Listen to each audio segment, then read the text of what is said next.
Nous passons à présent donc à la délibération numéro 88 qui porte à la fois sur une dénomination et sur la suppression de voies sur le territoire de Nanterre.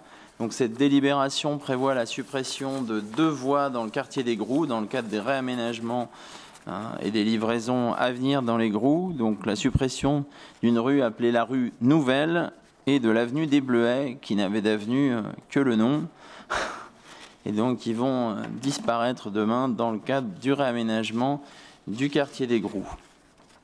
Et un sujet plus intéressant qui est la dénomination effectivement d'une nouvelle rue, puisque dans le cadre du réaménagement de la rénovation de l'école Gorky au quartier du Parc Sud, nous sommes amenés à dénommer une nouvelle voie qui dessert le Mail et l'école et qui vient se raccorder du coup au circulaire et qui fait le lien effectivement avec la délibération précédente concernant l'avis du circulaire. Et donc il vous est proposé ce soir pour la dénomination donc de cette nouvelle voie de lui donner le nom de Maryse Condé. Alors Maryse Condé est une écrivaine de renommée mondiale qui est également journaliste, professeur de littérature et qui a publié de nombreux romans, mémoires, essais, pièces de théâtre et livres pour la jeunesse, d'où le lien aussi avec l'école Gorky, qui sont ancrés dans la mémoire de l'esclavage et de la colonisation et qui explorent des sujets tels que le racisme, les rapports entre hommes et femmes ou encore le lien qu'entretiennent les descendants d'esclaves avec l'Afrique. Son œuvre tout entière est portée par un irrépressible besoin de comprendre la vie et ce qui anime les peuples et le monde. Décédée le 2 avril 2024 à l'âge de 90 ans, Maryse Condé a été la première présidente du Comité pour la mémoire de l'esclavage de 2004 à 2009, qui deviendra le Comité national pour la mémoire et l'histoire de l'esclavage, CNMHE, puis de la Fondation pour la mémoire de l'esclavage en 2019. En hommage à cette vie de combat humaniste, il est proposé donc de nommer la voie désignée numéro 1 sur le plan 1, allée Maryse Condé. Cette nouvelle voie piétonne publique de 105 mètres commence boulevard de Pesaro et se termine allée de l'Arlequin. Et son numérotage donc sera métrique pour les prochaines adresses à venir. Et c'est d'autant plus important effectivement de donner cette reconnaissance-là à Maryse Condé que nous célébrons chaque année, le 10 mai, la mémoire de l'esclavage, ou plutôt des esclavages, effectivement, comment on le fête chaque année, comment on garde ce témoignage-là chaque année dans la ville, de garder cette mémoire vivante à Nanterre. Voilà, donc il vous est proposé cette dénomination et donc la suppression des deux voies dans le quartier des Groux. Notre groupe, les écologistes Génération et Citoyens, a depuis le début de ce mandat été porteur de propositions visant à féminiser le nom des rues, mais également à mettre en valeur les personnalités issues des territoires transoceaniques dits d'outre-mer. Voilà donc un magnifique signal envoyé aux élèves du groupe scolaire Maxime Gorky, dont la promoteuse rénovation aura lieu à la rentrée prochaine. D'autant que cette rénovation nous permet d'inaugurer une nouvelle voie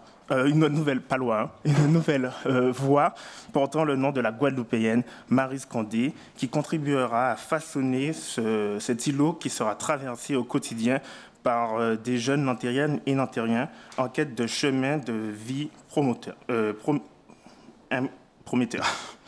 Maryse Condé était une femme de combat. Une femme de combat pour l'émancipation des territoires, mais aussi des femmes, toutes les femmes. Son travail pour la mémoire, pour la mémoire de l'esclavage et la colonisation a été largement reconnu à l'international, même si la France n'a pas toujours été la locomotive pour porter ces questions.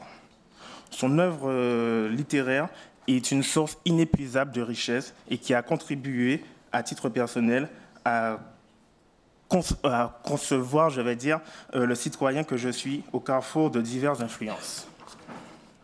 Je vous invite d'ailleurs à lire ou relire son autobiographie, La vie sans phare, qui est en réalité une singularité caribéenne, mais également, de son propre aveu, l'ouvrage le plus universel qu'elle ait eu à écrire.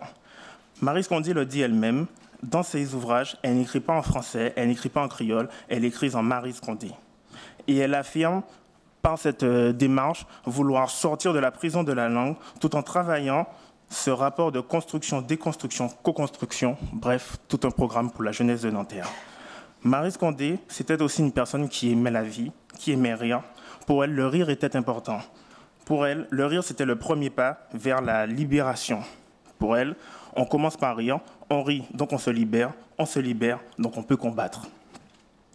Avec la rue Toni Morrison, qui était une proche amie de Maryse Condé, Gertie Archimède, une autre Guadeloupéenne, Joséphine Baker, Rosa Parks, nous sommes fiers ici à Nanterre de faire non pas un hommage, mais un fémage de toutes ces femmes, permettant de les mettre en valeur et de nous donner à avoir toute cette puissance que ces femmes avaient et qui fédère notre majorité. Elles sont désormais ancrées au cœur de la mixité de notre ville qui crée cette identité propre à Nanterre et qui nous permettra de vaincre, je l'espère, toutes les adversités, proches ou lointaines. Bien évidemment, il reste encore du chemin à faire, car le nombre de pourcentage de voix portant le nom de femmes reste encore assez peu important. Néanmoins, il faut le souligner, nous passons de 3% à 9% aujourd'hui, bien que ça représente 44% de voix portant le nom de femmes contre 180 voix portant le nom d'hommes, excepté les noms boulevard de la Seine, etc., boulevard du Levant. Donc il nous reste encore, de façon collective, à faire bouger les lignes, sans faire table rase du passé, mais avec audace et détermination pour un Nanterre pour toutes et tous. Voilà, merci.